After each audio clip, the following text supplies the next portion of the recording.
squad update, first of all, anybody unfit or anybody fit again after Wednesday? A few bumps and bruises, as you'd imagine, for the game. More contacts more than anything else, just with the type of game it was.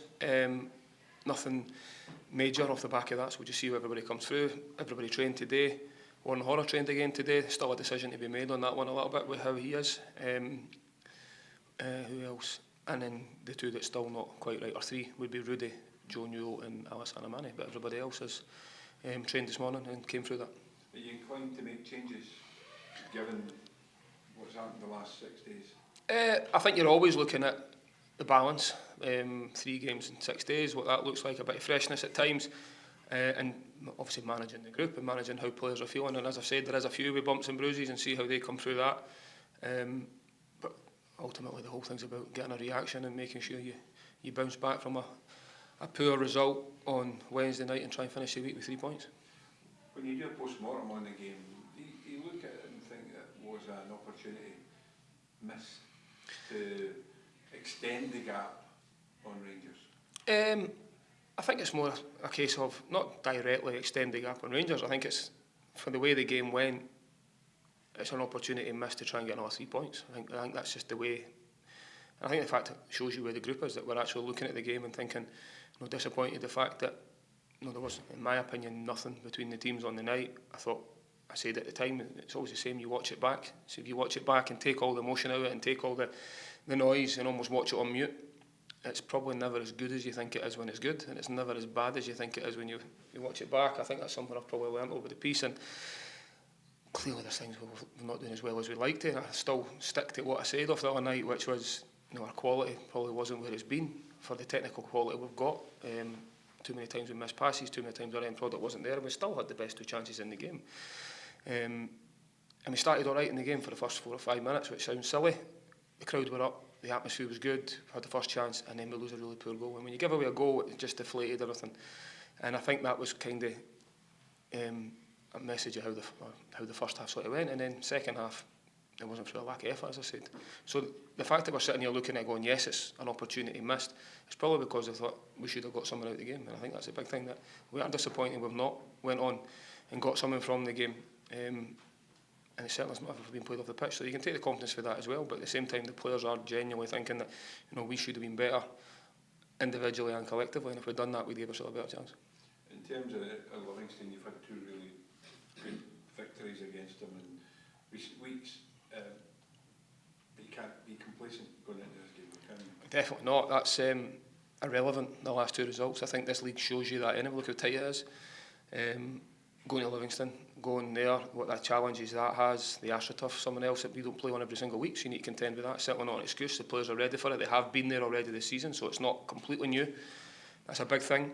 And Davey will have the team ready to go. They always are. It'll be a tough fixture, and they'll be looking at the fact that we have played them, and they'll be looking for a reaction for the last time we played them. So we're well aware of that.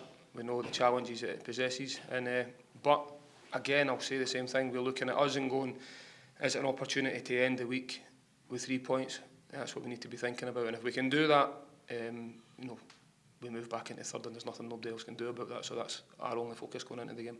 So we head into November, a number of weeks now until the transfer window opens again. Are you actively looking to strengthen? I think we've been very, organised. I think the way we work is always the same.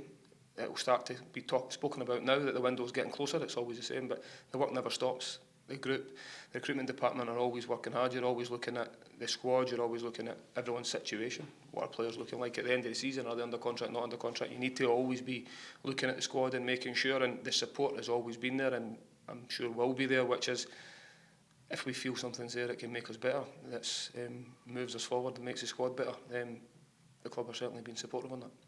Players that you potentially missed out on in the summer, could you go back in for some in January? I think, there's always a list of targets. There's always situations that you're looking at. I think that the big thing that I always talk about is being proactive at looking at your own group as well. So I think you always need to be mindful of the fact that we've got a lot of good players here as well that have all got ambitions to play the highest possible level, what that looks like. And that is the challenge of the recruitment department and the football club, is to always make sure that you've got targets, you've got players identified that can maybe come in if you need it, but at the same time, appreciating what we've actually got in the building as well.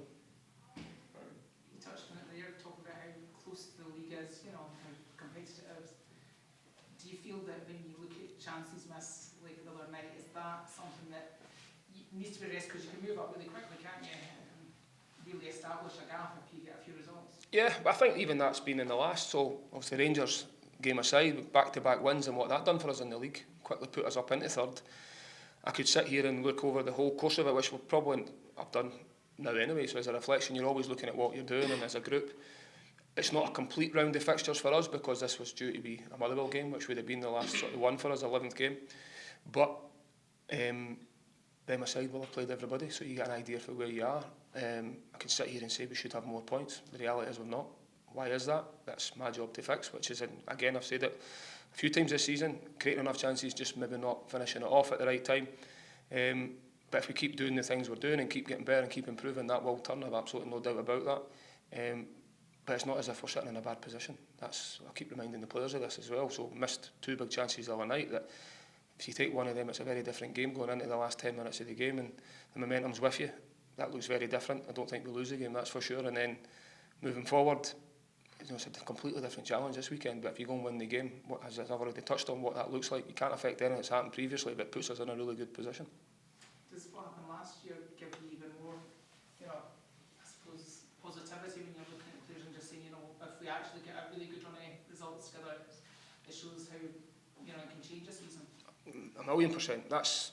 We've been a very positive story on how quickly things can change in a positive way last season. I've said that many times, but then you also need to be, this is what the good thing about the group, and I say this to them, is making sure that you don't get too high after the back of a result, and you stay humble and you keep working hard, and you appreciate why we're getting results, and when we have had results, why that happens, because it changes very quickly going the other way as well. So look how tight it is, as I've just said there. I'm not sure exactly the points, but there can't be many between top and bottom. Well, not top, but 6 or 7 places, how quickly it can change with one result. Never mind 2 or 3 if you can put them together. So it is about focusing on us, concentrating on us as a group. I say all the time, it's a brilliant group, brilliant to work with, that are really hard working, and that are a wee bit frustrated off of Wednesday's result, but going into Wednesday's game, we were in a very good place off the back of 2 wins. Now it's about bouncing back and making sure we get back on the winning ways. Does that strengthen the group that actually give you confidence? Because we had Rocky the other night talking about how they all work together and chat and build each other up. We've had Miguel and you're talking about his bereavement and how they group together behind him. It feels like it's a family now. Yeah, I think that's, I say all the time, testament to the group. You've mentioned two players that, not Scottish players, they've not grew up in Scotland, have to come over, they have to move families, they're away from their families, the challenges you face doing that, having to settle, and how good the group is in allowing players and helping players to settle quickly. Miguel's a positive story on that. You look at him, how quickly he's settled coming into a new club, new country, new way of working. My training, how he trains with us, but he's a really strong mentally, tough boy. You see that all the time, even dealing with injuries. He's had a wee injury, hamstring injury already. Wanted to play after 5 minutes, never mind 5 days out. That's what he's like. He's just, he's so strong-headed, which is brilliant, and he wants to learn. So he's a real positive on that front. But again, I can't praise the group highly enough of the integration within it and the togetherness. It's a big part of our success last season, and a lot of that's down to being through tough times, coming through that, and getting out the other side to it. And as I've said it before, I've got a good group of players for that fun. There's Rocky a testament to that as well. I mean, look at him and how the difficulties he had.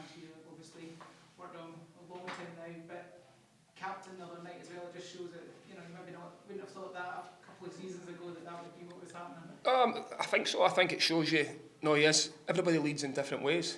I think even when you look at that, I know Rocky had the armband on the other night. That everybody does that differently, and I think he's very much a leader.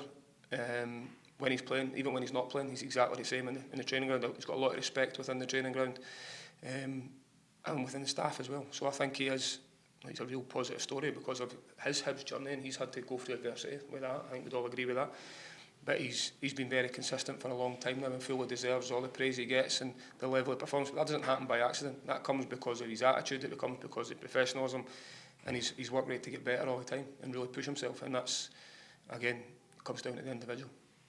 Obviously, the Livingston have been 2 good results there, but what is it about Livingston that seems to appeal to this team when you're playing them that, and you haven't got a lot of better?